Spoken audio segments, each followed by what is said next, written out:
তখনই অনিয়ম, দুর্নীতি আর টালমাটাল অবস্থার দেখা দেয়। যখন সরকারের প্রত্যেকটা মানুষ দুর্নীতির মধ্যে জড়িয়ে পড়ে, তখন একটা কথা বলতে শোনা যায়, কই বুদ্ধবাবুর আমলে তো এমন হয়নি। আসলে বুদ্ধবাবুর প্রতি প্রত্যেকটা মানুষের একটা বিশ্বাস আছে, শ্রদ্ধা আছে, ভালোবাসা আছে। তিনি যে ইঙ্গিতে আমাদের এই রাজ্যটাকে গড়তে চেয়েছিলেন, তার উদ্দেশ্য যদি সফল হতো, তাহলে পশ্চিমবাংলাতে বেকার যুবক যুবতীদের সংখ্যা অনেকটাই কমে যেত।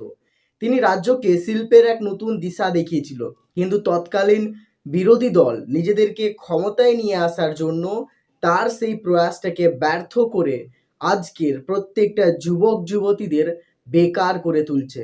আজকে আমাদের রাজ্যে কোনো শিল্প নেই, প্রত্যেকটা যুবক যুবতীরা পড়াশুনোর পরে কি করবে তারা ভেবে পাচ্ছে না। বুদ্ধবাবুই কিন্তু প্রথমে সিঙ্গুরে ন্যানোর ফ্যাক্টরির প্রস্তাব দিয়েছিলেন, এবং যার কথাতে রতন টাটা সেখানে কারখানা বসানো সমস্ত কিছু কাজ শুরুই করে দিয়েছিলেন, কিন্তু প্রবল আন্দোলন আর বিক্ষোভের চাপে সেই কারখানাকে হটে যেতে হয়েছিল। যার ফলে সেখানকার জমিটা তো নষ্ট হলোই, তার সঙ্গে নষ্ট হয়ে গেল বাংলার যুবক যুবতীদের ভবিষ্যতের স্বপ্ন।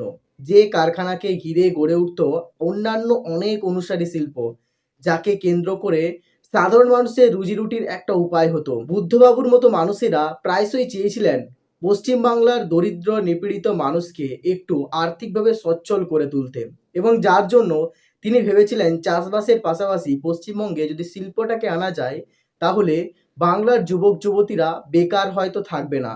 কিন্তু তার এই প্রচেষ্টা মৃত্যুর আগে তিনি সফল করে যেতে পারলেন না। তার মৃত্যু দিবসে আমরা সবাই শোকাহত, মর্মাহত। তিনি যেখানেই থাকুন না কেন ভালো থাকুক, এটাই আমরা প্রার্থনা করব।